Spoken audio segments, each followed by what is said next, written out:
when the backup pilot, everyone dismissed as incompetent, single-handedly saved 47 lives during the most dangerous mission in squadron history. The entire Air Force was forced to reckon with what they'd almost lost.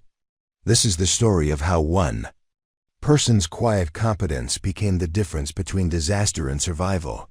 Preparing and narrating. This type of story took us long efforts and hard work. So if you are enjoying this story, please consider subscribing to our channel. Captain Sarah Ghost Martinez had been flying backup for the 442nd Fighter Squadron for 18 months when she first noticed the way Lieutenant Colonel Derek Vaughn watched her every move with barely concealed contempt. The sprawling Nellis Air Force Base stretched across the Nevada desert like a monument to American air power, its runways shimmering under the relentless sun that seemed to mirror the growing tension in the squadron's command structure. Sarah never sought the spotlight that seemed to follow other pilots like moths to flame, while her fellow aviators filled the ready room with loud stories of near misses and aerial victories, their voices competing over the constant hum of air conditioning and the distant roar of jets. Sarah quietly reviewed mission parameters, double-checked weather reports, and studied enemy tactics with the methodical precision of someone who understood that details meant the difference between life and death. Her flight record was impeccable, her emergency response times consistently faster than squadron standards, but she possessed something that made certain superior officers deeply uncomfortable: the quiet confidence of someone who knew their aircraft better than those giving the orders. Sarah had earned her callsign, Ghost, not through any dramatic aerial maneuver or combat heroics, but through her ability to appear precisely where she was needed most, often saving missions through split-second decisions that others never even noticed. She had a gift for reading the sky, for anticipating mechanical failures before instruments detected them, for finding solutions in situations where others saw only problems. Her fellow pilots respected her expertise, often seeking her advice on complex maneuvers or technical issues, but the squadron's leadership seemed determined to keep her in the shadows. The 442nd Fighter Squadron was part of the elite Red Flag training program, where the world's best pilots came to test their skills against the most sophisticated enemy simulation systems ever created. The unit's mission was critical: prepare combat pilots for the realities of modern warfare through exercises so realistic that the line between training and actual combat often blurred. Every pilot who passed through Red Flag would carry those lessons into real conflicts, where the training Sarah and her colleagues provided could mean the difference between mission success and catastrophic failure.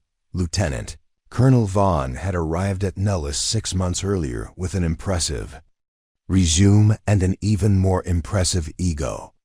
A decorated combat veteran with 3 tours in the Middle East, he possessed the kind of aggressive confidence that looked good in briefings and sounded impressive in interviews. His uniform was always perfectly pressed, his ribbons arranged with parade ground precision, and his voice carried the authority of someone who had never learned to distinguish between confidence and competence. He commanded respect through rank rather than earning it through actions, and he viewed the squadron as his personal kingdom rather than a team of professionals working toward a common goal. From the moment Vaughn assumed command, he made it clear that he had little patience for pilots who didn't fit his vision of what a fighter pilot should be. He favored the loud, aggressive aviators who reminded him of himself, pilots who talked about killing enemy aircraft with the same enthusiasm. Others discussed weekend plans. Sarah's quiet professionalism and methodical approach to flying irritated him in ways he couldn't quite articulate, though he seemed determined to find opportunities to express his displeasure. The squadron operated in a world where split-second decisions could mean the difference between life and death, where mechanical failures occurred without warning, and where the margin for error was measured in milliseconds. Every pilot understood that their survival depended not just on their own skills, but on the competence and reliability of every member of their team. In this environment, Sarah's role as backup pilot was crucial but largely invisible. She flew the missions others couldn't complete, covered for pilots who fell ill, and stepped in when mechanical failures grounded primary aircraft. Master Sergeant Elena Rodriguez, the squadron's chief maintenance officer, had worked with Sarah on countless pre-flight inspections and post-mission debriefs. Rodriguez was a 20-year veteran who had seen hundreds of pilots pass through Nellis, and she recognized something special in Sarah's approach to flying. Unlike many pilots who treated their aircraft as machines to be operated, Sarah seemed to have an almost mystical connection to her F-16, able to sense problems before instruments detected them and coax performance from systems that others couldn't.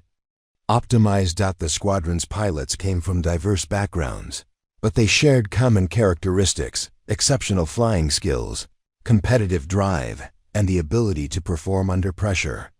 Captain Mike "Razor" Thompson was the squadron's star pilot, a former Navy aviator who had transferred to the Air Force after completing Top Gun training.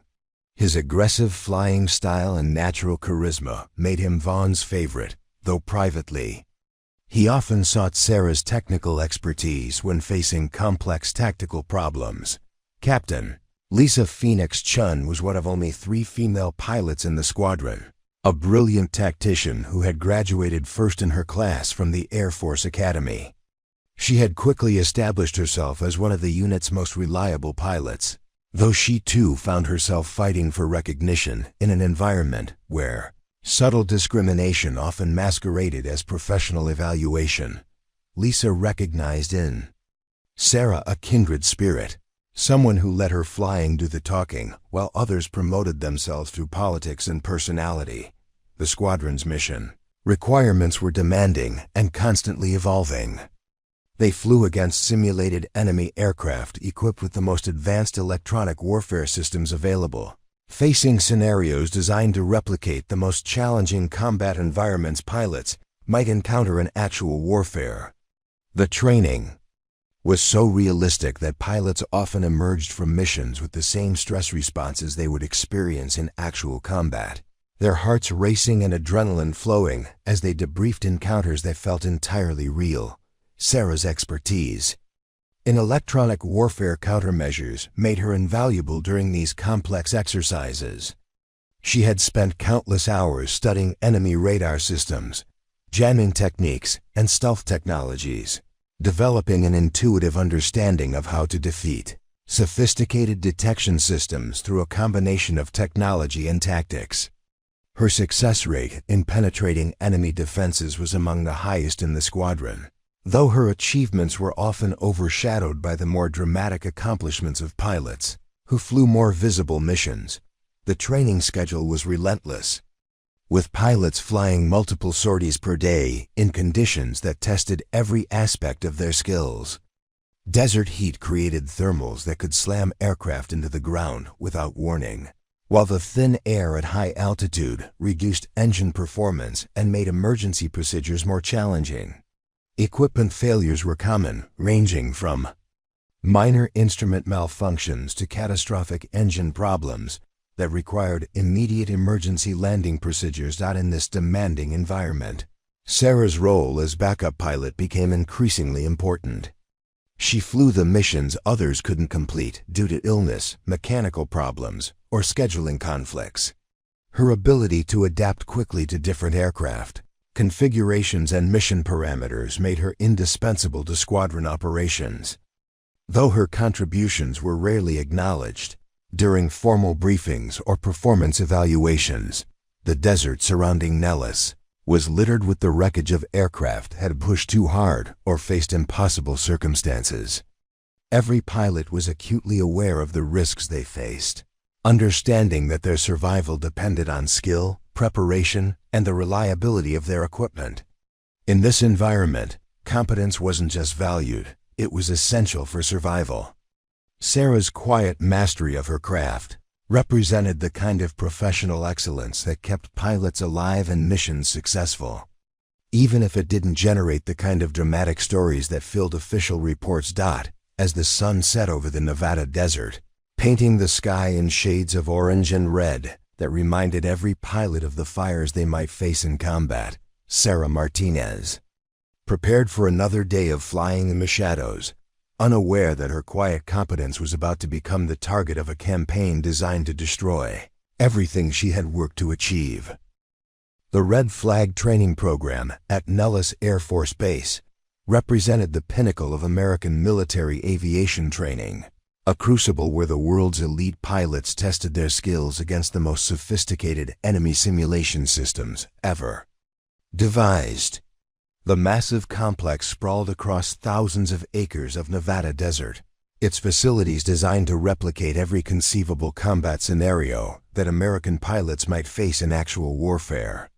From the moment pilots arrived at Nellis, they understood they were entering a different world, one where the distinction between training and reality blurred until the psychological stress of simulated combat matched the intensity of actual battle.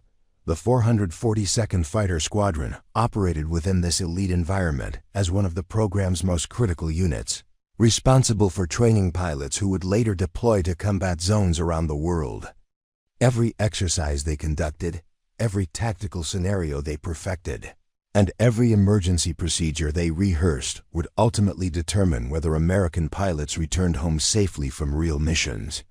The weight of this responsibility created an atmosphere of intense professionalism mixed with barely controlled tension, where personal rivalries and professional disagreements carried life-or-death implications. Squadron operations began each day at 0500 hours, with comprehensive weather briefings that could determine the difference between successful training and catastrophic accidents. The desert environment around Nellis presented unique challenges that tested every aspect of pilot skill in aircraft performance. Morning temperatures often started below freezing, then soared past 120 degrees Fahrenheit by midday, creating thermals and wind patterns that could slam aircraft into the ground without warning. Dust storms could appear with little notice, reducing visibility to zero and forcing emergency landings on pilots who had been flying in clear skies moments earlier. Technical Sergeant Amy Foster ran the squadron's intelligence section, providing threat assessments and enemy tactics analysis that formed the foundation of every training mission. Foster had spent 15 years studying adversary capabilities, developing an encyclopedic knowledge of enemy aircraft, weapon systems, and tactical doctrines. Her briefings were legendary throughout the Red Flag program for their accuracy and detail, providing pilots with the information they needed to survive encounters with simulated enemy forces that often possessed capabilities superior to American equipment. The intelligence Foster provided wasn't theoretical, it was based on actual combat encounters, technical analysis of captured enemy equipment, and ongoing surveillance of potential adversaries around the world. When she briefed pilots on enemy radar systems, she was describing equipment that American forces might face in actual combat within months. When she analyzed enemy tactics, she was preparing pilots for scenarios that intelligence agencies believed were likely to occur in future conflicts. Captain David Hawk Williams served as the squadron's operations officer, responsible for coordinating the complex logistics required to conduct realistic training exercises. Williams had flown combat missions in 3 different theaters, earning his reputation through a combination of tactical brilliance and absolute dedication to pilot safety. His job required balancing the need for realistic training with the responsibility to bring every pilot home alive, a challenge that grew more difficult as exercises became increasingly sophisticated and dangerous. The operations center Williams managed resembled a smaller version of the Pentagon's war room, with multiple screens displaying real-time information about aircraft positions, weather conditions, threat environments, and emergency response capabilities. During major exercises, the center tracked hundreds of aircraft simultaneously, coordinating their movements to create realistic combat scenarios while maintaining the safety margins necessary to prevent accidents. The complexity of these operations required split-second decision-making and absolute precision in communication, skills that Williams had developed through years of combat experience. Staff Sergeant Marcus "Tank" Johnson supervised the squadron's weapon systems maintenance, ensuring that the sophisticated electronic warfare equipment and simulation systems functioned flawlessly during training exercises. Johnson's team worked around the clock to maintain equipment that pushed the boundaries of current technology, systems so advanced that they often required modifications and repairs that weren't covered in standard technical manuals. His expertise in electronic warfare systems made him invaluable to pilots like Sarah, who relied on sophisticated countermeasures to complete their missions successfully. The weapons systems Johnson maintained weren't actual ordnance red flag. Exercises used advanced simulation technology that created realistic combat environments without live ammunition. However, the electronic warfare systems, radar equipment, and communication devices were identical to those used in actual combat, requiring the same level of precision maintenance and technical expertise. A single malfunctioning component could compromise an entire exercise, wasting thousands of hours of preparation and potentially creating dangerous situations for pilots who believed their equipment was functioning normally. Senior Airman Patricia "Wrench" Murphy led the aircraft maintenance team, responsible for keeping the squadron's F-16s in perfect flying condition. Murphy had earned her nickname through an almost supernatural ability to diagnose mechanical problems that eluded other technicians, often identifying potential failures before they occurred and preventing accidents that could have killed pilots. Her team worked in brutal desert conditions, maintaining aircraft that operated at the absolute limits of their performance capabilities in an environment that was hostile to both human beings and sophisticated machinery. The maintenance challenges Murphy faced were extraordinary. Desert sand infiltrated every component of the aircraft, wearing down moving parts and clogging filters faster than in any other environment. Extreme temperature variations caused metal components to expand and contract at rates that stressed materials beyond their design limits. The intense training schedule meant that aircraft received minimal downtime for maintenance, requiring Murphy's team to perform complex repairs under time pressure that would have been impossible in peacetime conditions. The squadron's mission extended far beyond the boundaries of Nellis Air Force Base. Pilots who completed red flag training would deploy to combat zones around the world, carrying with them the tactical knowledge and technical expertise developed through exercises that pushed them to their absolute limits. The scenarios they faced at Nellis were designed to be more challenging than actual combat, ensuring that pilots who survived the training program would possess the skills necessary to succeed in real warfare. International pilots regularly participated in red flag exercises, creating opportunities for American aviators to train alongside allied forces and develop the coordination necessary for multinational operations. These exchanges required cultural sensitivity and diplomatic skills that complemented the technical expertise pilots developed through their training. Sarah's ability to work effectively with pilots from different backgrounds and training systems made her particularly valuable during these international exercises. The broader implications of the squadron's mission became clear during major exercises that involved hundreds of aircraft and thousands of personnel. These operations simulated large-scale conflicts that could determine the outcome of actual wars, testing not just individual pilot skills, but the entire infrastructure of modern air warfare. Command and control systems, logistics networks, intelligence gathering capabilities, and emergency response procedures all faced realistic stress tests that revealed weaknesses and strengths that would prove crucial in actual combat. The psychological pressure of red flag training was intense and deliberately designed to replicate the stress pilots would experience in actual combat. Pilots faced scenarios where split-second decisions determined whether they lived or died, where equipment failures occurred without warning, and where enemy forces possessed capabilities that matched or exceeded their own. The training was so realistic that pilots often emerged from missions with the same stress responses they would experience in actual warfare, their bodies flooded with adrenaline and their minds racing from encounters that felt entirely real. Within this high-pressure environment, Sarah's role as backup pilot took on crucial importance. She provided stability and continuity for squadron operations, stepping in when other pilots faced personal crises, medical problems, or equipment failures. Her ability to maintain peak performance under any circumstances made her indispensable to the squadron's success. Though her contributions were often invisible to those who measured performance through more dramatic metrics, the desert nights at Nellis revealed a different side of the squadron's mission. As temperatures dropped and the harsh sun disappeared behind distant mountains, pilots gathered in informal groups to discuss the day's operations, share technical insights, and process the psychological stress of their training.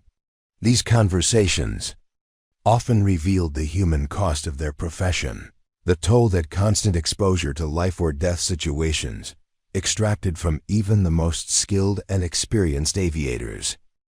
The first warning sign came during a routine squadron briefing in the sterile confines of the ready room, where morning sunlight streamed through reinforced windows overlooking the flight line. Lieutenant Colonel Vaughn stood at the podium with his characteristic rigid posture, his flight suit pressed to parade ground perfection despite the fact that he would spend most of the day in air-conditioned offices rather than cockpits. His announcement carried the tone of someone who enjoyed wielding authority more than exercising leadership. Effective immediately, all backup pilot assignments will require my personal approval, Vaughn declared, his voice echoing off the concrete.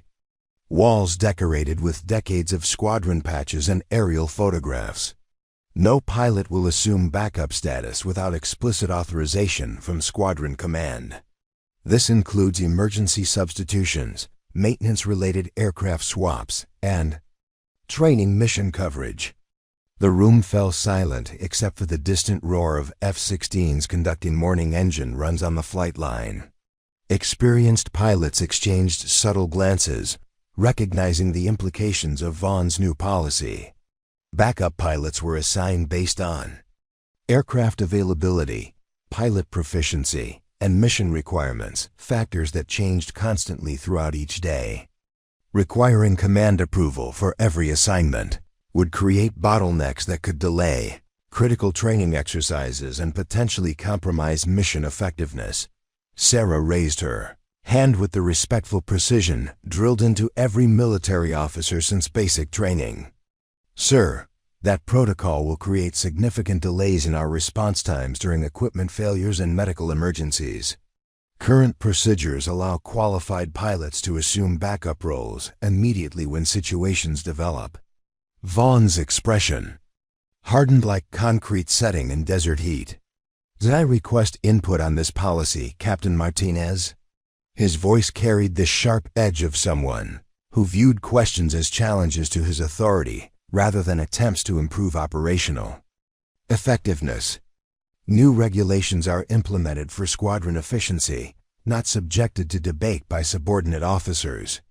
The dismissal hit Sarah like a physical blow, though she maintained her military bearing despite the public humiliation. Around the room, other pilots shifted uncomfortably in their metal folding chairs, their expressions revealing the mixture of surprise and sympathy that accompanies witnessing an unfair public rebuke. Captain Chun's jaw tightened almost imperceptibly, while Captain Thompson stared at his flight notes with the focused intensity of someone trying to avoid eye contact. Master Sergeant Rodriguez, who had been updating maintenance schedules at the back of the room, paused her work to observe the interaction with the experienced eye of someone who had witnessed similar power plays throughout her military career. Technical Sergeant Foster closed her intelligence briefing folder with deliberate care, her expression neutral, but her body language suggesting deep discomfort with the direction the briefing had taken. Vaughn's new requirements made no operational sense and served no apparent tactical purpose. The red flag program operated on tight schedules that left little margin for additional bureaucratic delays. Aircraft maintenance issues, pilot illness, and equipment failures occurred without regard for command convenience, requiring immediate responses that couldn't wait for formal approval processes. The policy seemed designed primarily to assert control over a pilot whose competence had somehow become threatening to squadron leadership. After the briefing, pilots filed out of the ready room with a subdued murmur of professionals discussing a situation they couldn't openly criticize. Captain Thompson approached Sarah near the flight line, where the morning heat was already beginning to radiate from the concrete, invisible waves.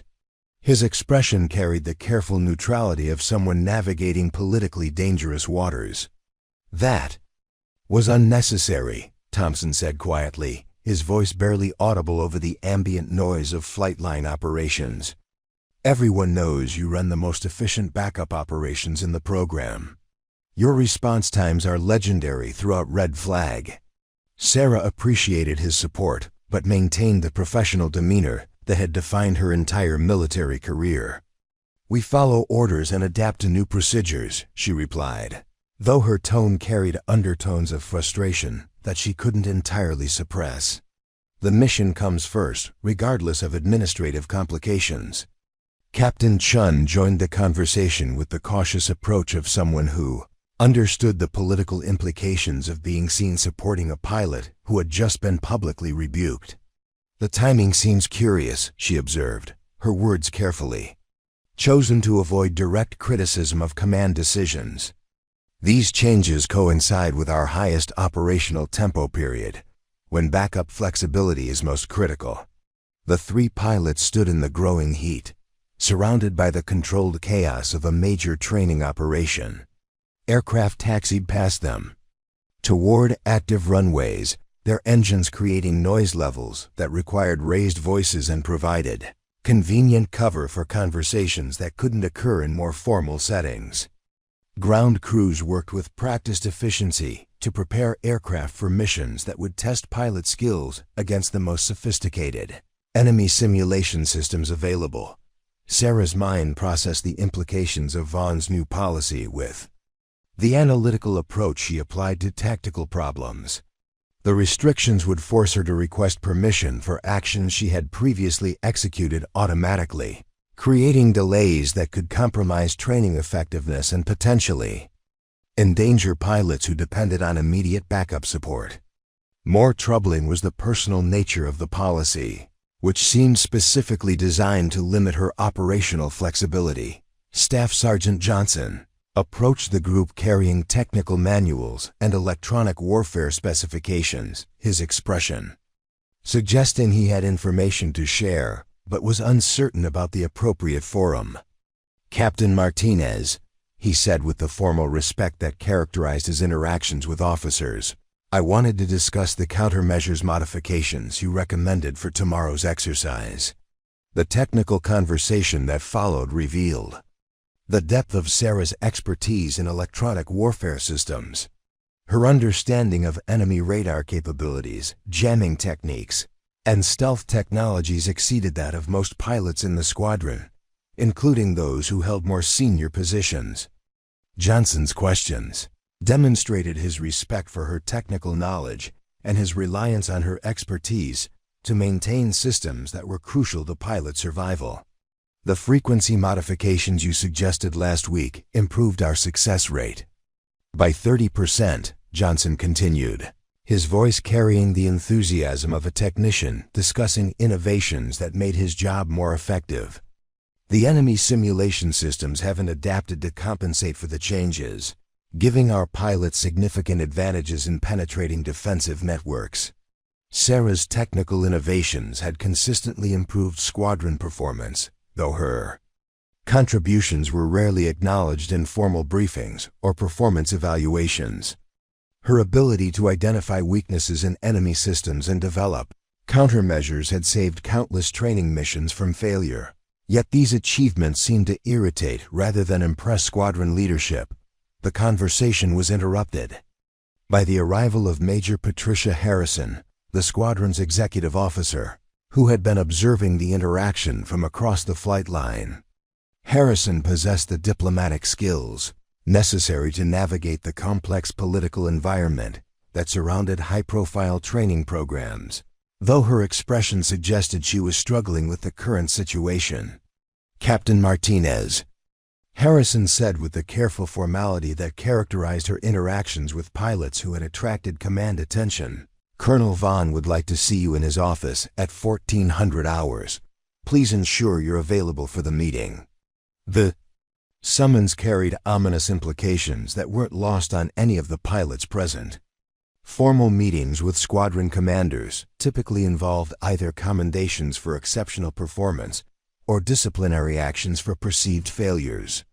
Given the morning's public rebuke, Sarah understood that the meeting was unlikely to involve recognition of her contributions to squadron operations. As the group dispersed to begin their daily missions, Sarah found herself alone on the flight line, surrounded by the aircraft that had been her professional home for nearly 2 decades. The F-16s represented the pinnacle of American fighter technology, machines capable of extraordinary performance when operated by skilled pilots who understood their capabilities and limitations. Her connection to these aircraft transcended mere technical knowledge. She possessed an intuitive understanding of their systems that allowed her to extract performance that others couldn't achieve. The desert sun climbed higher, creating heat waves that distorted the distant mountains and reminded every pilot of the harsh environment that claimed aircraft and lives when mistakes were made.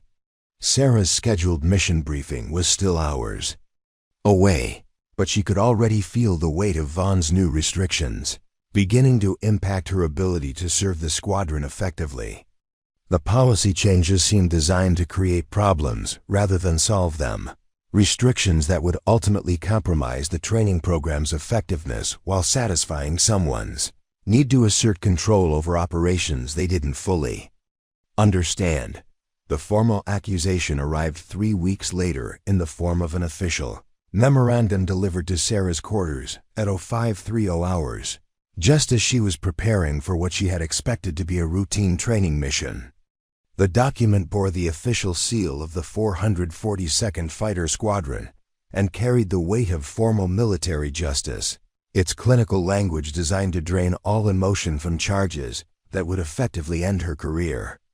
Captain Sarah Martinez is hereby notified of formal allegations regarding conduct unbecoming an officer and violations of flight safety protocols. The memorandum began, its typed text as impersonal as a death sentence. Evidence indicates systematic disregard for established maintenance procedures, unauthorized modifications to aircraft systems, and deliberate circumvention of command authority in matters affecting squadron safety. Sarah read the charges with the growing horror of someone watching a carefully constructed lie take on the appearance of official truth. Each allegation was crafted to sound damning while being virtually impossible to disprove through conventional means. The unauthorized modifications referred to her approved improvements to electronic warfare systems. The disregard for maintenance procedures stemmed from her practice of identifying potential problems before they appeared in official reports. The circumvention of command authority was her history of providing technical expertise that contradicted Vaughn's preferences. The memorandum continued with devastating precision. Witness testimony and documentation review indicate a pattern of reckless behavior that has endangered personnel and compromised mission effectiveness. Captain Martinez is immediately suspended from flight duties pending completion of a formal investigation. The suspension hit her like a physical blow, though she maintained her composure despite the magnitude of what was happening. Flight duties represented not just her job, her identity, her purpose, and her contribution to national defense. Without the ability to fly, she was effectively exiled from the community that had been her professional home for nearly 2 decades. At 0800 hours, Sarah reported to Vaughn's office for what the memorandum described as an initial counseling session. The meeting was conducted with the formal precision of a military tribunal. though she quickly realized that the outcome had been predetermined long before she entered the room. Vaughn sat behind his desk with the satisfied expression of someone who had successfully executed a complex plan, flanked by Major Harrison and a staff judvocate whose presence indicated the serious nature of the proceedings. "Captain Martinez," Vaughn began, his voice carrying the false solemnity of someone performing for an audience. "The allegations against you are extremely serious. Multiple sources have provided testimony indicating that your conduct has created safety hazards and undermined squadron discipline." Sarah had prepared for this moment, gathering documentation that proved her innocence and demonstrated the positive impact of her work throughout the squadron. Her evidence included maintenance records showing improved aircraft reliability, mission reports documenting successful operations that had depended on her technical expertise, and testimony from ground crews who had witnessed her dedication to safety protocols. "Sir, I request the opportunity to review the specific charges and provide documentation that contradicts these allegations," Sarah replied, maintaining the professional demeanor that had sustained her through 2 decades of military service. "My records demonstrate consistent adherence to all safety protocols and command directives." The staff judge advocate, Captain Robert Pierce, spoke for the first time with the practiced neutrality of someone who had presided over numerous similar proceedings. "Captain Martinez, you will have the opportunity to present evidence through proper channels as the investigation proceeds. However, the immediate suspension remains in effect pending resolution of these matters." The dismissal was swift and absolute. Sarah found herself escorted from the squadron building by security personnel, her access to classified materials revoked, her participation in flight operations terminated.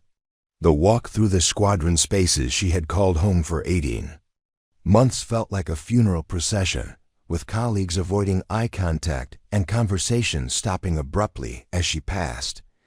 Captain Thompson intercepted her near the parking lot, his expression carrying the frustrated helplessness of someone who wanted to help but recognized the political realities that constrained his actions.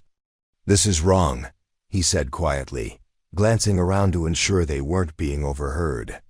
"Everyone knows it's wrong, but the system is designed to protect officers like Vaughn while sacrificing officers like you." Sarah appreciated his support, but understood the impossible position that speaking up would create for officers who were still building their careers. "I knew this was coming," she replied, though her voice carried undertones of exhaustion that she couldn't entirely suppress. "Vaughn has been building this case for months, and he's too well connected for anyone to challenge his version of events." The following days passed in a blur of administrative procedures and legal consultations that revealed the systematic nature of Vaughn's campaign. Sarah discovered that he had been gathering selective evidence for months, interviewing personnel who had limited knowledge of her actual performance, while ignoring testimony from experienced officers who could provide accurate assessments of her capabilities. Master Sergeant Rodriguez approached her during what appeared to be a chance encounter at the base commissary, though the timing suggested careful planning to avoid official surveillance.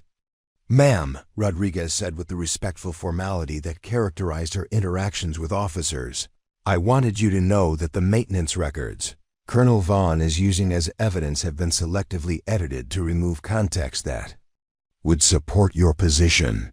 The revelation represented a level of dishonesty that shocked even Sarah, who had expected Vaughn to manipulate facts but hadn't anticipated outright falsification of official documents.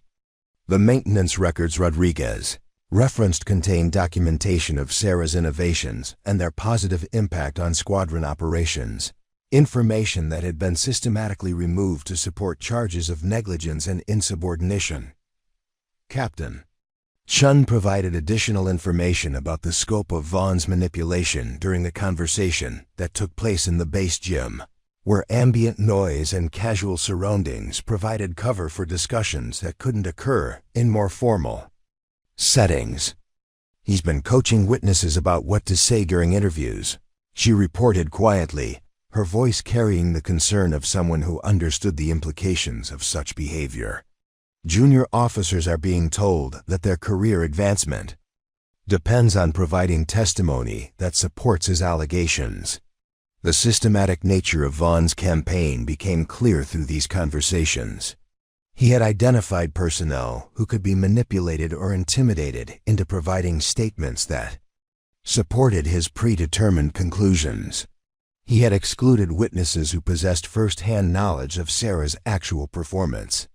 He had edited documents to remove information that contradicted his narrative, while emphasizing selective details that could be interpreted as evidence of wrongdoing. Staff Sergeant Johnson approached Sarah during her final visit to the squadron building to collect personal items from her desk, his expression carrying the barely controlled anger of someone who had witnessed an injustice he was powerless to prevent. "Ma'am," he said with obvious reluctance, "Colonel Vaughn has been claiming that your electronic warfare modifications created safety hazards that endangered other pilots. He's using technical language that sounds credible to people who don't understand the systems." The revelation represented the final piece of Vaughn's strategy.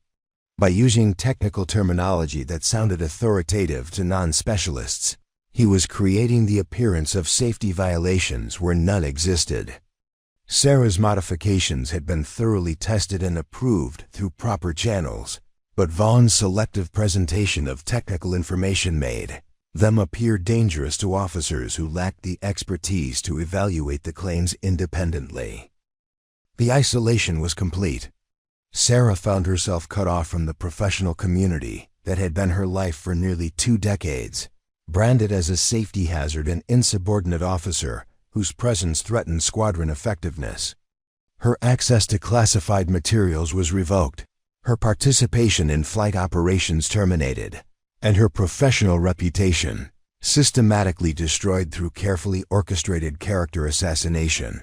The base housing unit where Sarah lived became a prison of sorts, surrounded by reminders of the career that was being stripped away through administrative procedure she was powerless to influence. Her neighbors, many of whom were military families, avoided contact that might be interpreted as support for someone facing serious charges. The social isolation compounded the professional devastation, leaving her completely alone in fighting accusations that seemed designed to be impossible to defend against.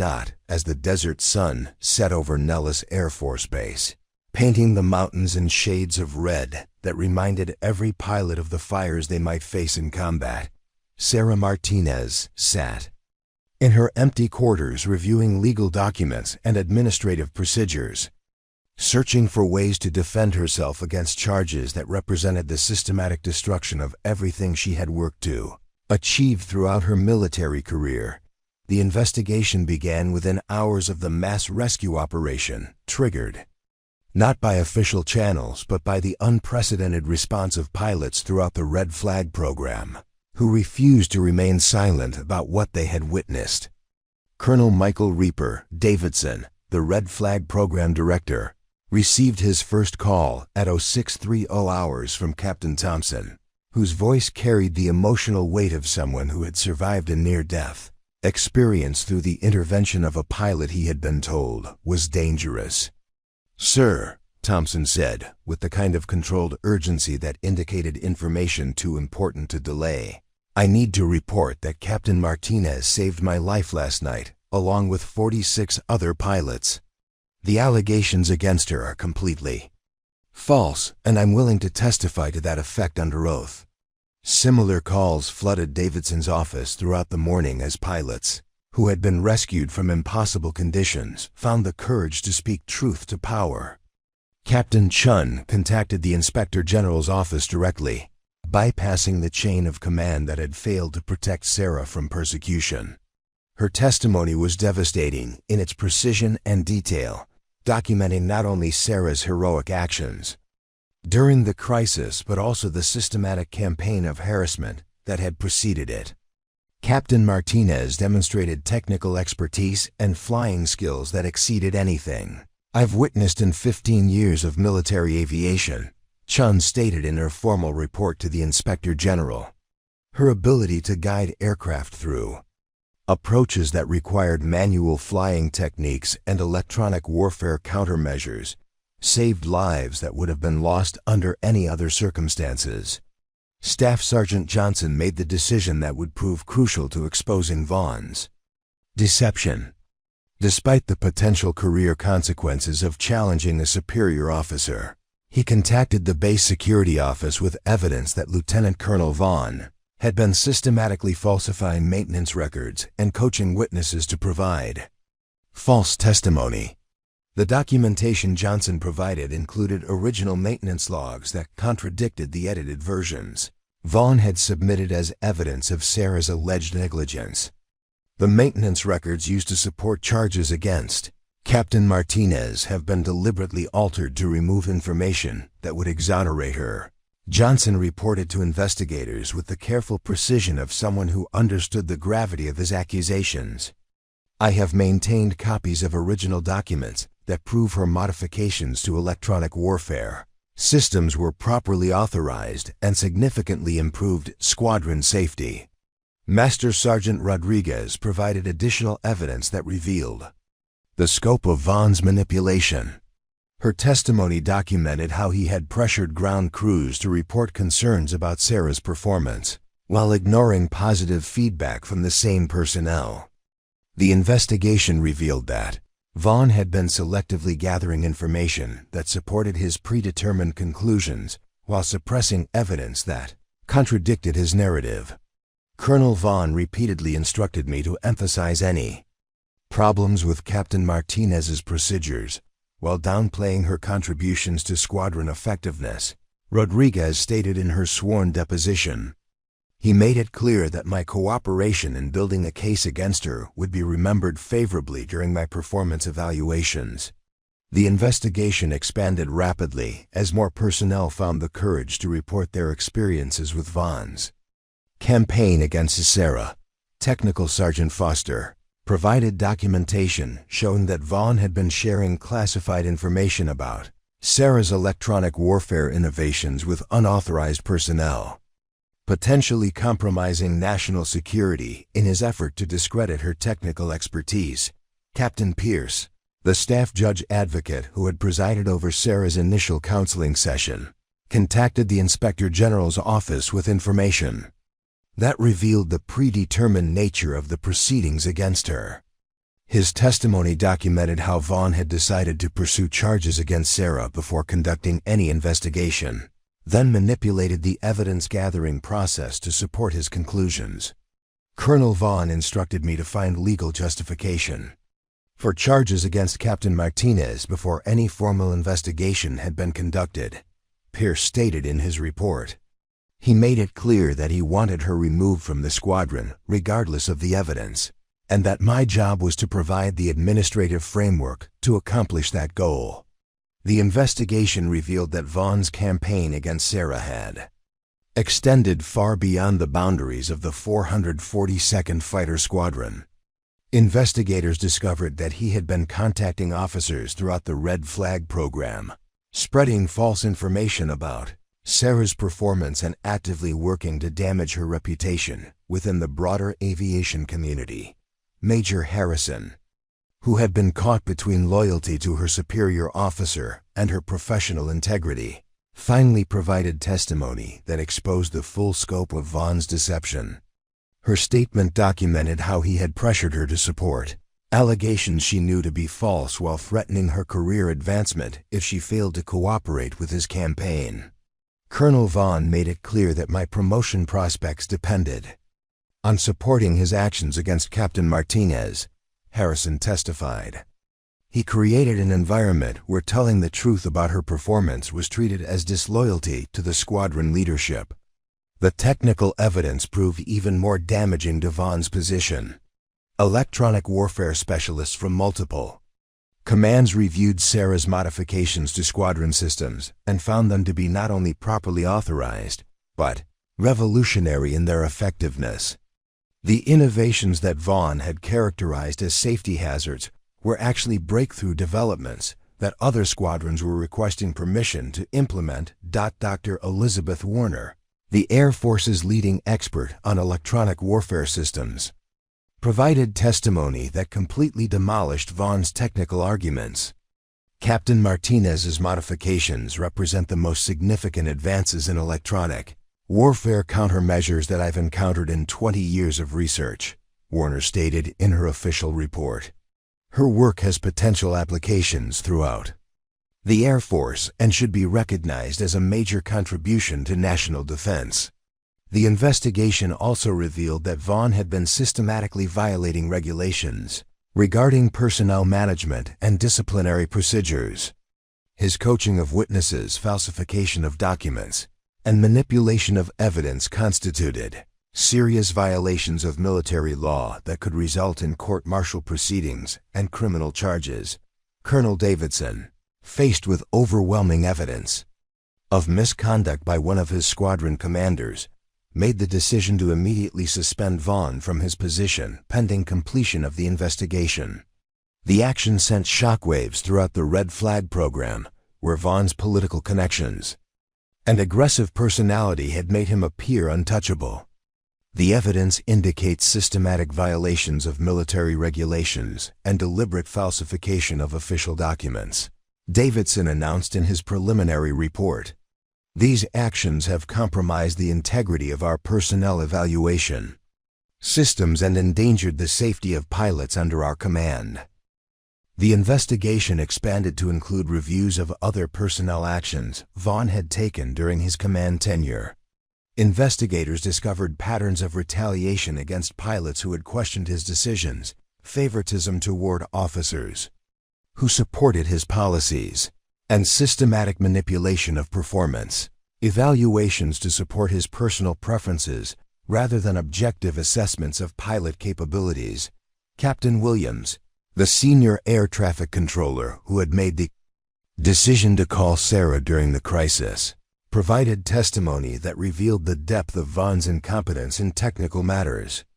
Her statement documented how he had consistently made decisions that compromised squadron safety while rejecting advice from experienced personnel who understood the operational realities of combat aviation. Colonel Vaughn's policies created unnecessary risks while providing no operational benefits, Williams testified.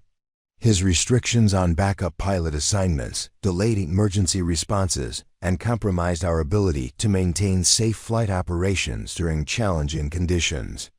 The investigation revealed that Sarah's suspension from flight duties had been based entirely on fabricated evidence and coach testimony. Every technical allegation against her was contradicted by documented evidence of her actual performance. Every witness who had provided negative testimony about her conduct was found to have been coerced or manipulated by Vaughn's systematic campaign of intimidation.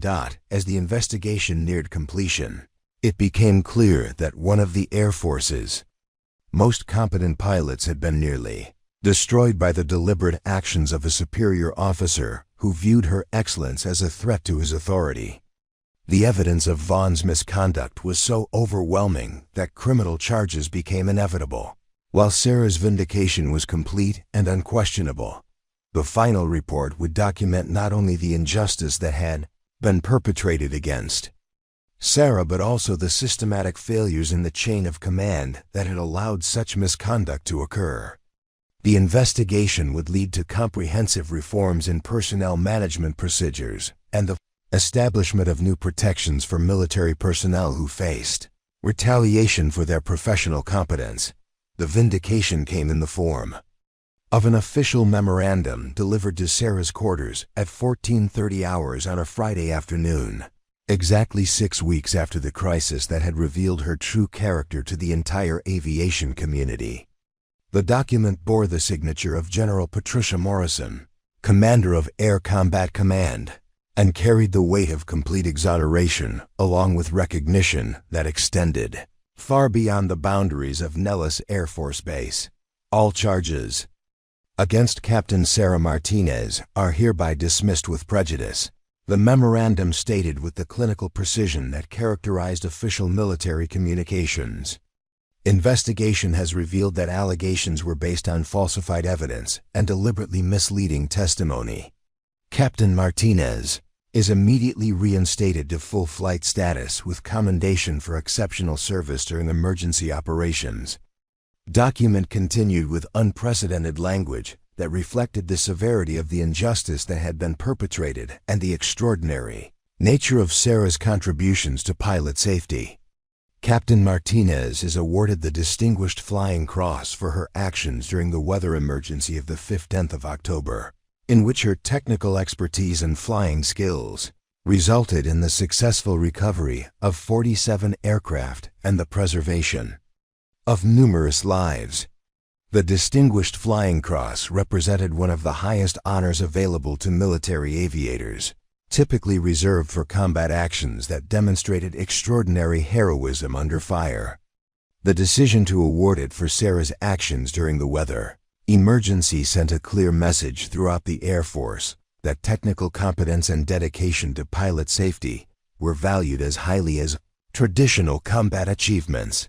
General Morrison personally delivered the medal during a ceremony attended by pilots from throughout the Red Flag program, their presence serving as a collective acknowledgement of Sarah's contributions to aviation safety and their rejection of the campaign that had nearly destroyed her career. The ceremony took place on the same flight line where Sarah had been escorted away from her squadron 6 weeks earlier, the symbolism lost on no one present. Captain Martinez represents the finest traditions of military aviation, Morrison stated during the ceremony, her voice carrying the authority of someone who had commanded respect through decades of distinguished service. Her technical expertise, professional integrity, and dedication to pilot safety exemplify the standards we must maintain throughout our Air Force. The consequences for Lieutenant Colonel Vaughn were swift and devastating. The court-martial proceedings revealed the full scope of his misconduct, including falsification of official documents, witness intimidation, and systematic violations of military regulations governing personnel management. The evidence was so overwhelming that his defense attorneys advised him to accept a plea agreement that would result in dismissal from the service rather than face criminal prosecution. The actions of the accused represent a fundamental betrayal of the trust placed in military officers, stated Colonel James Patterson, the presiding judge during Vaughn's court-martial. The systematic persecution of a subordinate officer, based on fabricated evidence, strikes at the very foundation of military justice and cannot be tolerated under any circumstances. Vaughn's dismissal from the Air Force was accompanied by forfeiture of all retirement benefits and a permanent bar from future federal employment. The severity of the punishment reflected not only the seriousness of his misconduct, but also the broader implications of allowing such behavior to go unpunished within the military justice system. Major Harrison, who had been caught between loyalty to her superior and professional integrity, received a formal reprimand for her role in enabling Vaughn's campaign against Sarah. However, her eventual cooperation with investigators and her testimony about the pressure she had faced resulted in retention of her position with mandatory ethics training and close supervision during her remaining tour of duty. The systemic reforms that followed the investigation extended far beyond the immediate consequences for individuals involved in the case. The Air Force implemented comprehensive changes to personnel evaluation procedures, establishing new protections for military members who faced retaliation for their professional competence or willingness to report misconduct. The Martinez Protocols, as they became known throughout the service, established clear procedures for investigating allegations of misconduct, protecting whistleblowers from retaliation, and ensuring that technical expertise was properly valued rather than viewed as a threat to command authority. The protocols required multiple levels of review for any adverse personnel actions and mandated that technical evaluations be conducted by qualified experts rather than administrative personnel. Sarah's reinstatement to flight duties was accompanied by an immediate promotion to major and assignment as the deputy commander of the 442nd Fighter Squadron, a position that would utilize her technical expertise while providing her with the authority necessary to protect other pilots from similar persecution. The assignment sent a clear message that the Air Force was committed to promoting officers based on competence rather than political considerations. The technical innovations that Vaughn had characterized as safety hazards were formally adopted throughout the Red Flag program and eventually implemented Air Force-wide. Sarah's modifications to electronic warfare systems became standard equipment on combat aircraft. Her training procedures were incorporated into pilot education programs, and her maintenance protocols were adopted by squadrons throughout the service. Dr. Warner, who had testified about the significance of Sarah's technical contributions, approached her with an offer that would extend her influence far beyond the boundaries of individual squadron operations. The Air Force Research Laboratory is offering you a position as Chief of Electronic Warfare Development, Warner explained during a private meeting. Your innovations have applications that extend throughout the entire aviation community. Sarah's acceptance of the research position represented the culmination of a career that had survived systematic persecution and emerged stronger than ever. Her new role would allow her to develop technologies that would protect pilots throughout the Air Force while serving as a mentor to younger officers who faced similar challenges in their own careers. The long-term impact of go out the Air Force while serving as a mentor to younger officers who faced similar challenges in their own careers. The long-term impact of Osisru out the Air Force while as a mentor to younger officers who faced similar challenges in their own careers. Sarah's vindication extended far beyond her personal career advancement.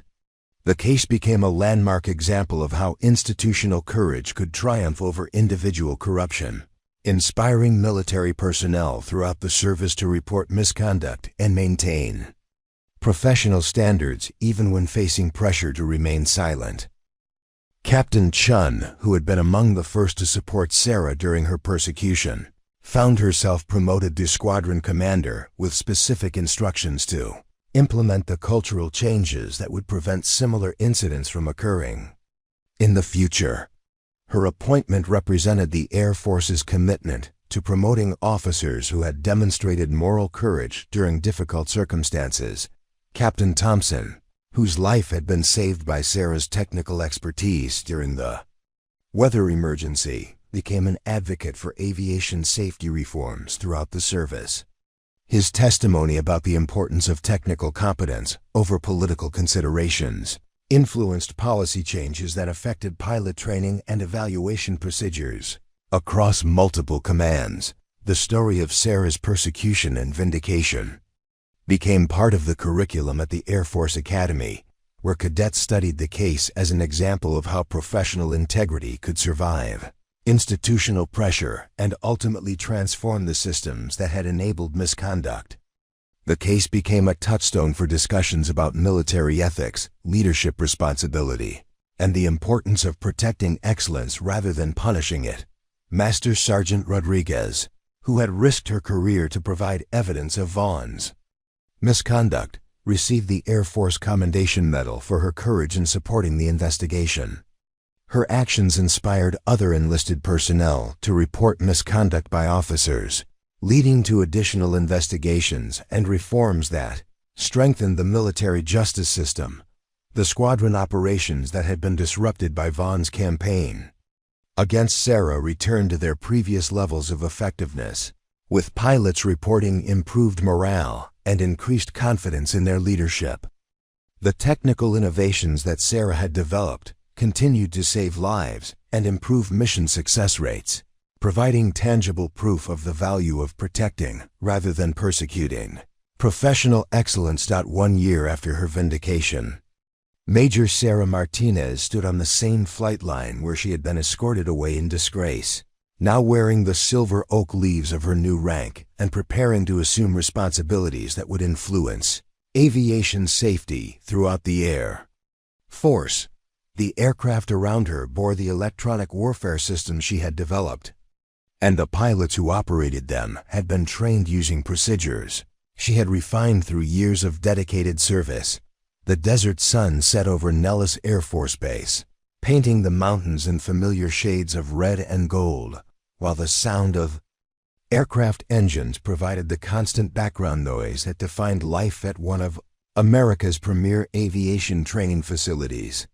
Somewhere in the vast expanse of Nevada desert, young pilots were learning the lessons that would keep them alive in combat, protected by systems that existed because one pilot had refused to compromise her principles, even when it seemed to cost her everything.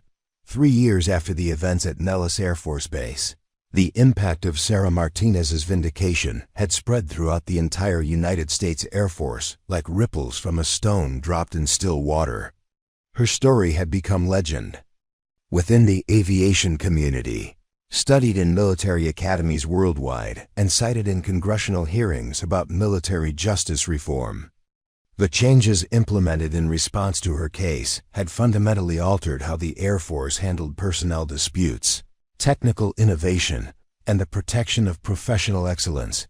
Colonel Sarah Martinez, now serving as the director of the Air Force Center for Aviation Safety at Wright-Patterson Air Force Base, stood before a gathering of international aviation safety experts, presenting the latest developments in electronic warfare countermeasures. The system she had originally developed in the shadows of Squadron operations had evolved into technologies that protected pilots from dozens of nations, their applications extending far beyond the training environments where they had been conceived. The integration of adaptive electronic warfare systems with traditional flight safety protocols has reduced pilot casualties by 43% across all combat operations, Sarah announced to the assembled delegates, her voice carrying the authority of someone whose innovations had saved hundreds of lives. These improvements represent not just technological advancement, but a fundamental change in how we approach pilot protection in contested environments. The audience included representatives from NATO allies, partner nations, and international aviation organizations who had traveled to Ohio specifically to learn from the woman whose technical expertise had revolutionized modern aviation safety. Her reputation had transcended national boundaries, earning her recognition as one of the world's leading experts in electronic warfare and pilot protection systems. Lieutenant Colonel Lisa Chun, now serving as the commander of the 442nd Fighter Squadron, had implemented cultural changes that transformed the unit from a source of institutional dysfunction into a model of professional excellence. The squadron had become a destination assignment for the Air Force's most promising pilots, who sought to serve under leadership that valued competence over politics and innovation over conformity.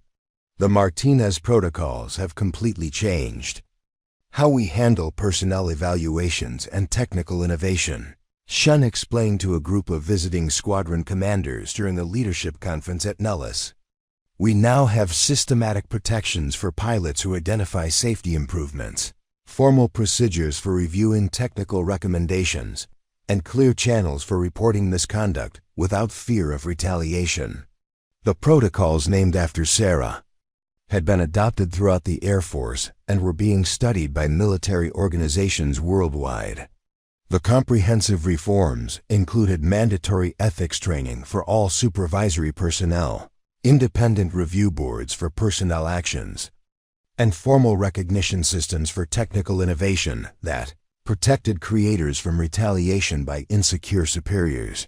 Captain Michael Thompson, now a major serving as the Chief of Flight Safety at Air Combat Command, had become one of the most vocal advocates for the institutional changes that had emerged from Sarah's case.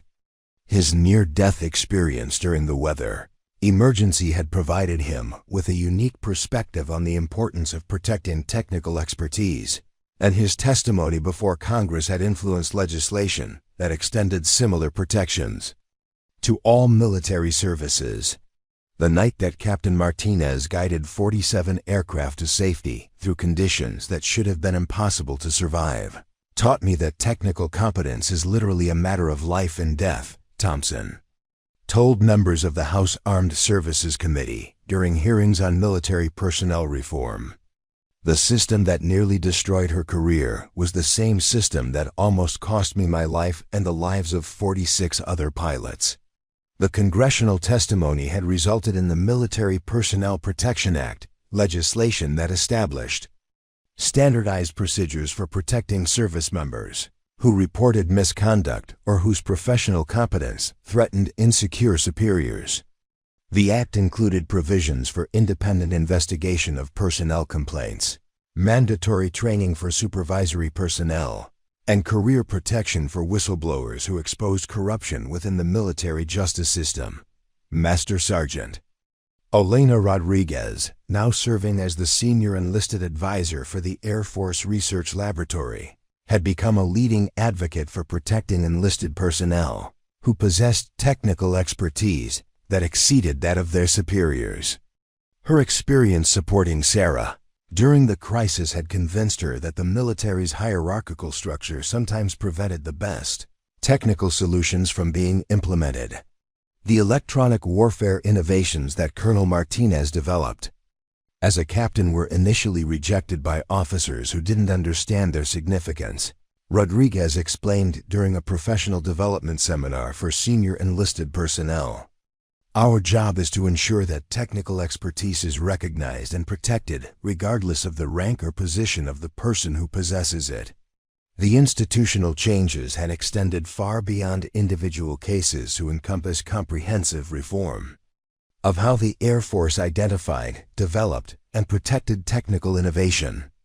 The service had established formal programs for recognizing breakthrough developments, systematic protections for innovators, and career advancement paths that valued technical competence, alongside traditional leadership skills. Dr. Elizabeth Warner, now serving as the director of the Air Force Scientific Advisory Board, had overseen the implementation of Sarah's electronic warfare innovations throughout the service. The technologies that had been characterized as safety hazards by Lieutenant Colonel Vaughn had become standard equipment on combat aircraft, credited with saving hundreds of lives during operations in multiple theaters of conflict. The electronic warfare systems developed by Colonel Martinez represent the most significant advancement in pilot protection technology of the past decade, Warner reported to Air Force leadership during an annual technology review. Her innovations have applications that extend throughout the entire aviation community and continue to evolve as new threats emerge. The technical innovations had attracted attention from civilian aviation organizations, NASA, and international research institutions that recognized their potential applications beyond military aviation. Sarah's work had influenced the development of commercial aircraft safety systems, emergency response protocols, and electronic interference countermeasures that protected civilian pilots from similar threats. The broader military had embraced the cultural changes that emerged from Sarah's case, with all services implementing similar protections for technical experts and systematic reforms to personnel evaluation procedures. The Navy had adopted modified versions of the Martinez Protocols for protecting innovative officers, while the Army had established formal recognition programs for technical contributions that transcended traditional rank structures. General Patricia Morrison, now serving as the Air Force Chief of Staff, had made protection of technical innovation a cornerstone of her leadership philosophy. Her decision to personally present Sarah's distinguished flying cross had sent a clear message throughout the service that competence would be protected rather than punished, and that officers who persecuted excellence would face serious consequences. The case of Colonel Martinez represents both a failure of our institutional systems and a triumph of individual integrity, Morrison stated during her confirmation hearings for the Chief of Staff position. The reforms we implemented ensure that such injustices cannot occur again, while the recognition she received demonstrates our commitment to protecting the technical expertise that keeps our pilots alive. The international aviation community had embraced Sarah's innovations and the institutional reforms that accompanied them. NATO had adopted modified versions of her electronic warfare systems, while partner nations had implemented personnel protection protocols based on the Martinez Protocols. The combination of technological advancement and institutional reform had influenced military aviation practices worldwide. The story of Sarah's persecution and vindication had become part of the curriculum at military academies throughout the world, studied as an example of how institutional courage could triumph over individual corruption. The case had inspired similar reforms in civilian organizations, with corporations and government agencies implementing protections for technical experts and whistleblowers based on the military's experience. Young pilots entering the Air Force now benefited from systematic protections that had not existed before Sarah's case. They received training in recognizing and reporting misconduct, formal channels for proposing technical improvements, and career advancement opportunities that valued innovation alongside traditional military skills. The service that had nearly destroyed one of its most competent officers had transformed itself into an institution that actively protected and promoted technical excellence. Preparing and narrating this type of story took us long efforts and hard work. So if you are enjoying the story, please consider subscribing to our channel. The lasting impact of Sarah's vindication extended beyond individual career protection to encompass fundamental changes in how the military approached innovation, leadership, and the protection of professional competence.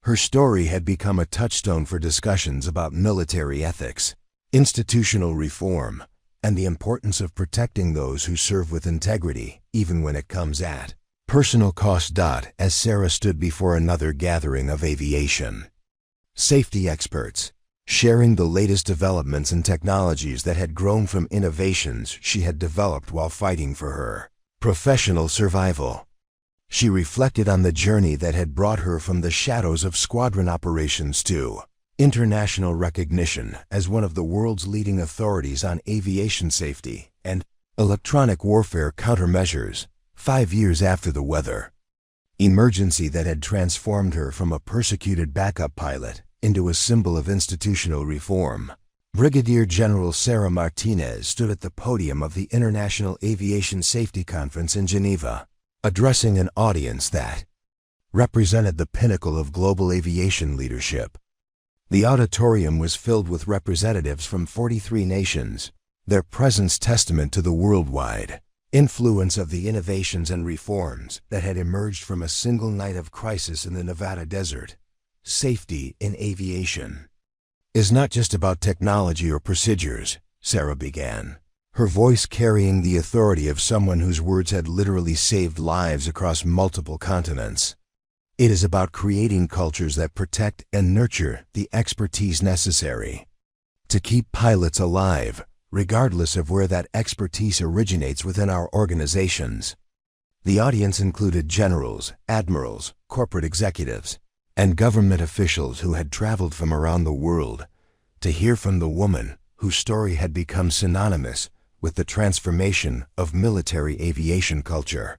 Her electronic warfare innovations were now standard equipment on combat aircraft from dozens of nations, while the personnel protection protocols that bore her name had been adopted by military organizations worldwide. In the years since her vindication, Sarah's influence had extended far beyond the boundaries of military aviation.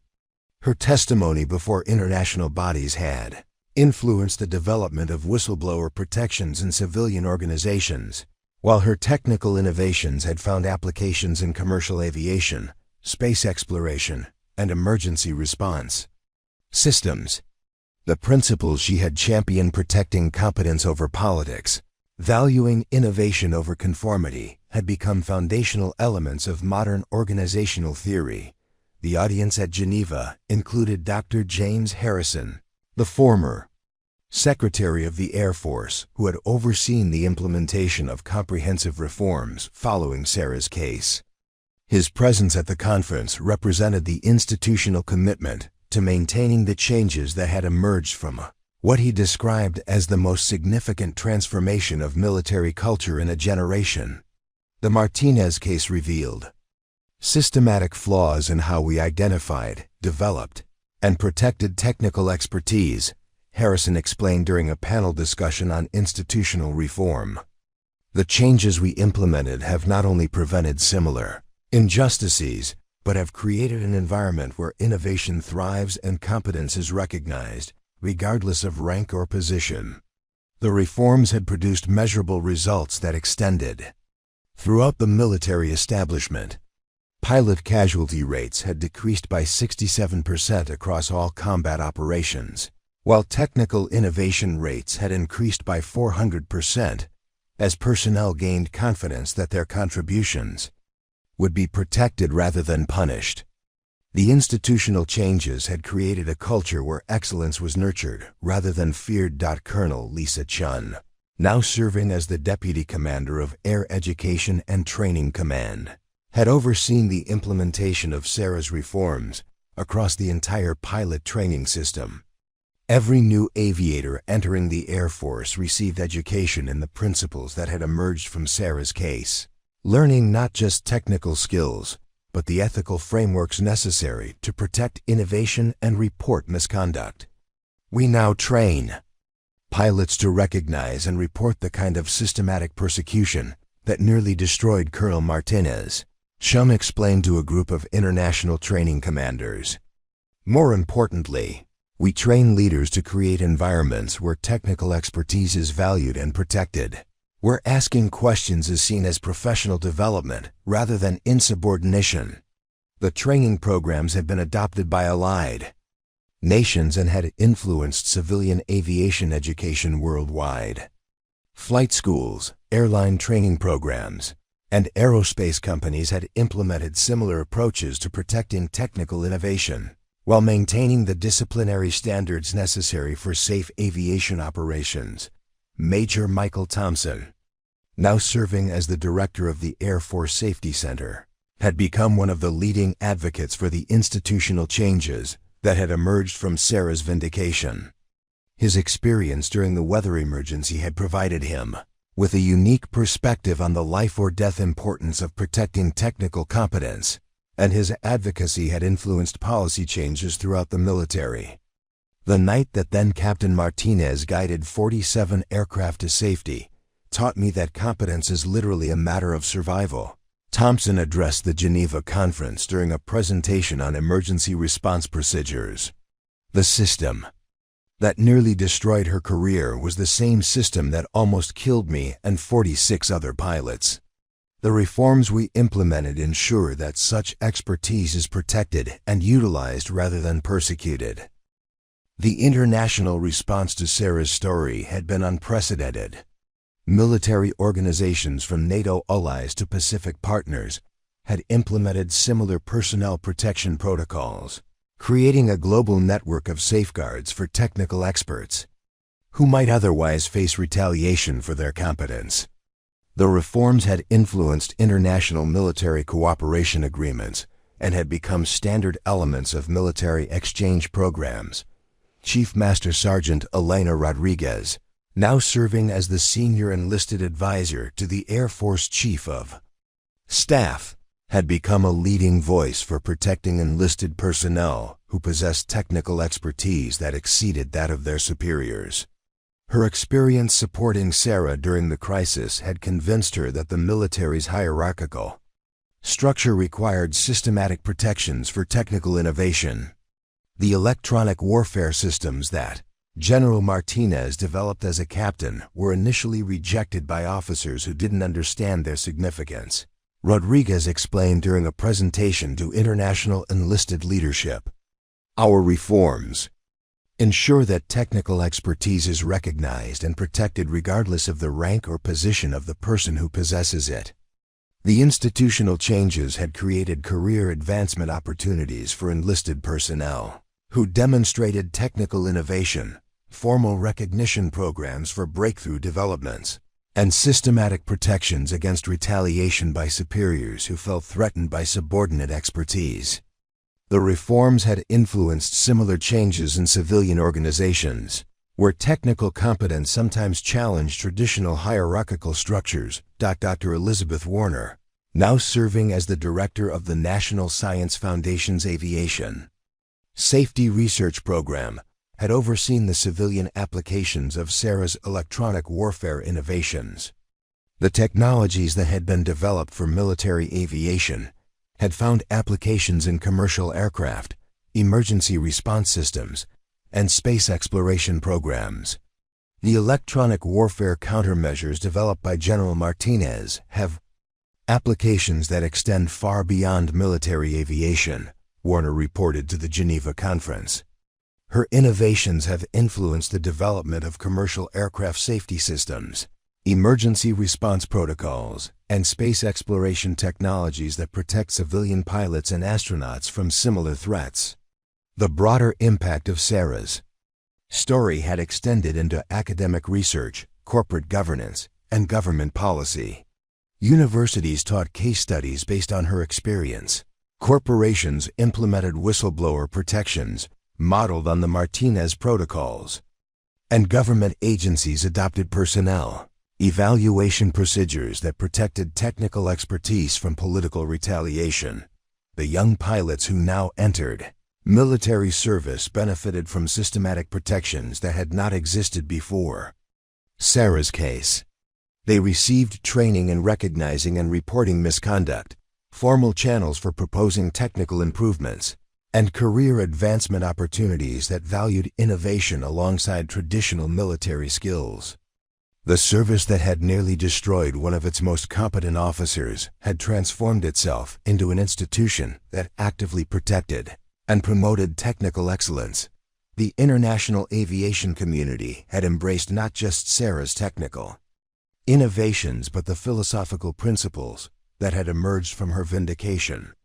The idea that competence should be protected rather than punished, that innovation should be nurtured rather than feared, had become fundamental elements of modern aviation safety culture.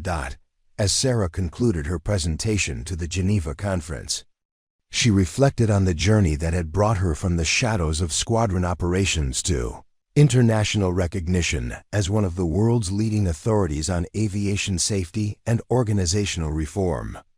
The persecution she had endured had ultimately strengthened the institutions she served, creating protections that would benefit generations of pilots and technical experts. The story of the backup pilot, who had been dismissed as incompetent, but had saved 47 lives in a single night, had become more than just a tale of individual vindication. It had become a symbol of how institutional courage could triumph over individual corruption, how excellence could survive persecution, and how the truth could ultimately transform the systems that had initially rejected it. The desert winds of Nevada still carried the sound of aircraft engines across the vast training ranges where pilots learned the skills that would keep them alive in combat. But now those same winds carried the protection of reforms that ensured technical expertise would be nurtured rather than punished, that innovation would be celebrated rather than suppressed, and that the kind of quiet competence that had defined SARA Martinez's career would be recognized as the foundation upon which the entire aviation community stood. 10 years after the weather emergency that had redefined aviation safety protocols worldwide, the impact of SARA Martinez's vindication continued to ripple through military and civilian aviation communities with the persistence of fundamental change. Captain Jennifer Walsh, now a lieutenant colonel commanding the 58th Fighter Squadron at Eglin Air Force Base, had built her entire leadership philosophy around the principles that had emerged from SARA's experience, creating an environment where technical innovation flourished under the protection of institutional safeguards. Every pilot in this squadron knows that their technical expertise is valued above their political connections, Walsh explained to a group of newly assigned officers during their initial briefing. We follow the Martinez Protocols not because they're required by regulation, but because they create the kind of environment where excellence can thrive without fear of retaliation. The 58th Fighter Squadron had become a model for implementing the cultural changes that had emerged from Sarah's vindication.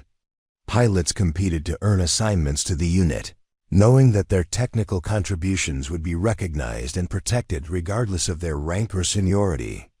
The squadron's innovation rate was among the highest in the Air Force, with personnel regularly developing improvements to aircraft systems, tactical procedures, and safety protocols.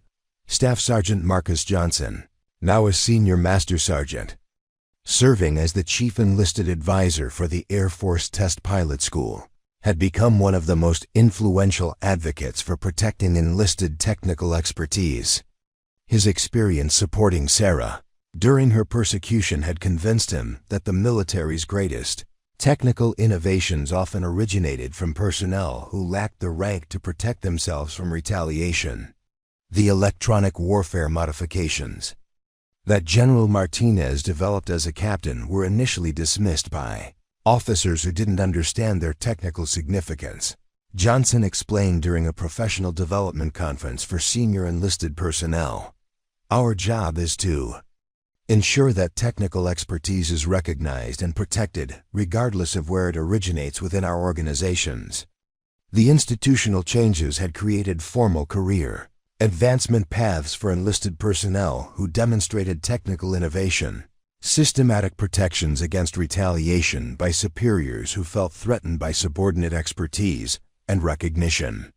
Programs that valued technical contributions alongside traditional military achievements.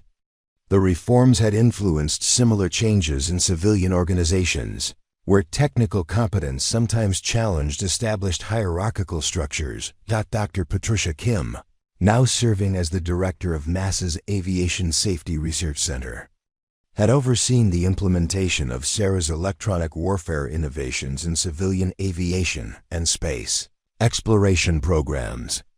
The technologies that had been developed for military applications had found remarkable success in protecting commercial aircraft from electromagnetic interference, while the personnel protection protocols had influenced how NASA managed technical disagreements within mission teams. The countermeasures originally developed by General Martinez for military electronic warfare have prevented dozens of commercial aviation incidents caused by electromagnetic interference, Kim reported during a presentation to the International Civil Aviation Organization. More importantly, the personnel protection protocols have created environments where technical experts feel safe, reporting safety concerns without fear of career retaliation. The civilian applications had extended beyond aviation to influence corporate governance, government policy, and academic research. Universities taught case studies based on Sarah's experience. Corporations implemented whistleblower protections modeled on the Martinez Protocols, and government agencies adopted personnel evaluation procedures that protected technical expertise from political interference. Captain David Martinez, Sarah's younger brother who had followed her into military aviation, now served as a test pilot at Edwards Air Force Base, where the culture of protecting technical innovation had become deeply embedded in organizational practices. His experience growing up hearing about his sister's persecution had shaped his understanding of the importance of institutional safeguards for technical experts. "My sister's experience taught our entire family that competence without protection is vulnerability," Martinez explained to a group of test pilot candidates during their initial orientation.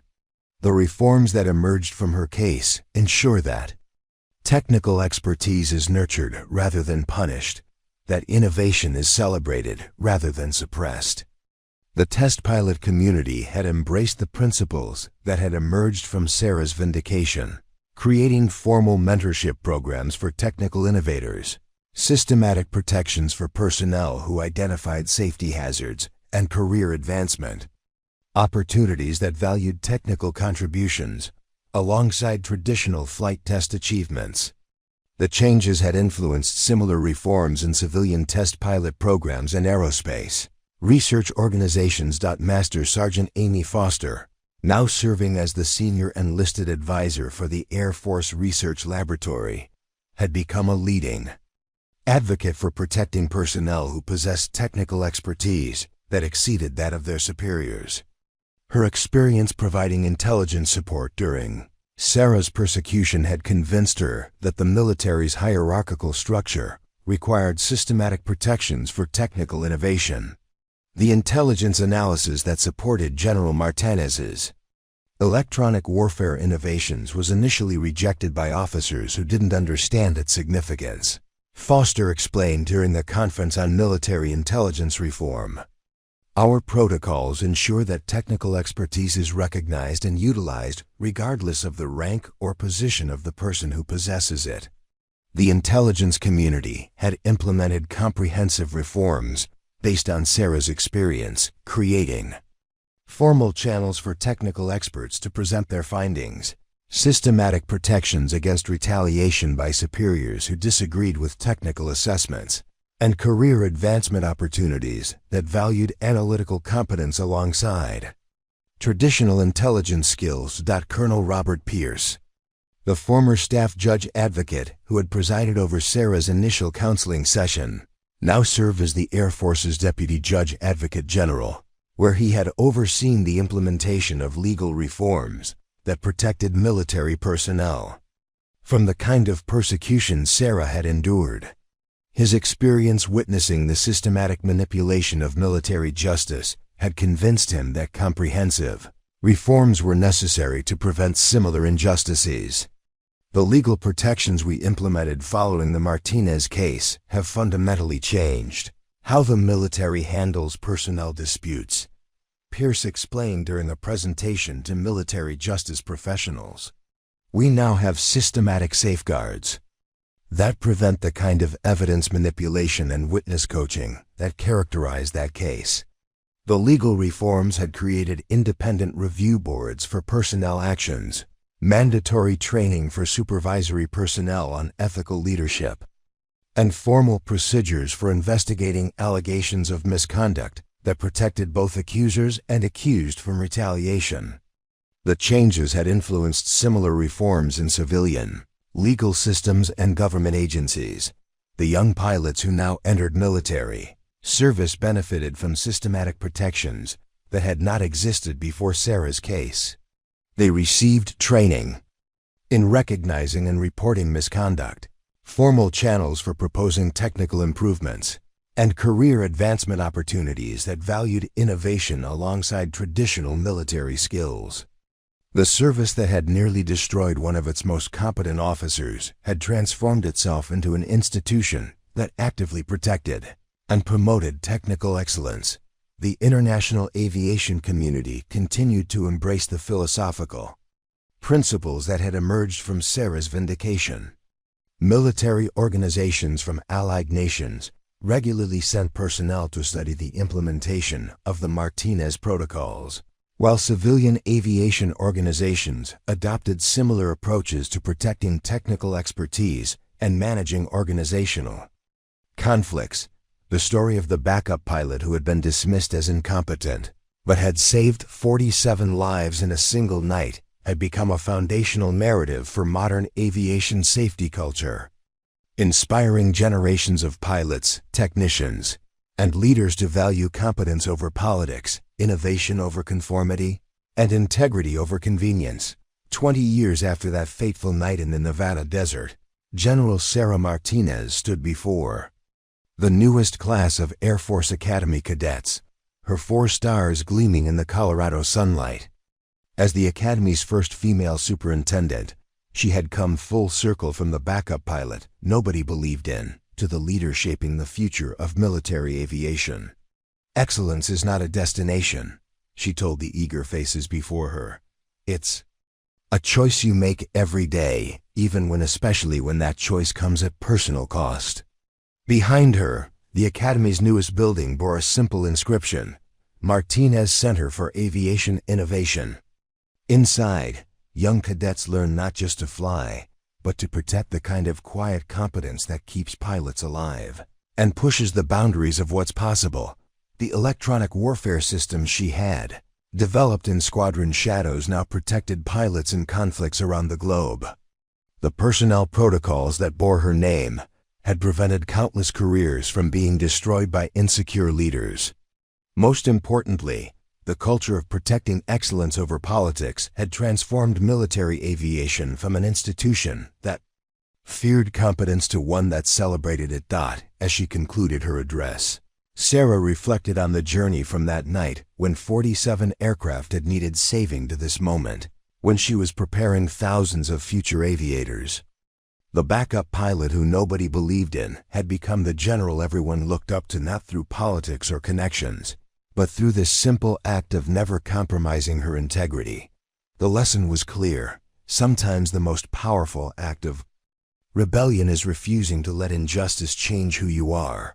What would you have done in Sarah's situation? Have you ever witnessed someone being unfairly treated for their competence?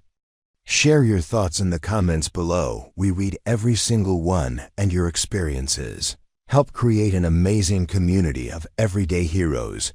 If stories like Sarah's inspire you to stand up for what's right, hit that subscribe button and join our growing family of viewers who believe integrity matters. Ring the notification bell so you never miss these powerful true stories that remind us all that one person's courage can change everything. Until next time, keep fighting for what's right.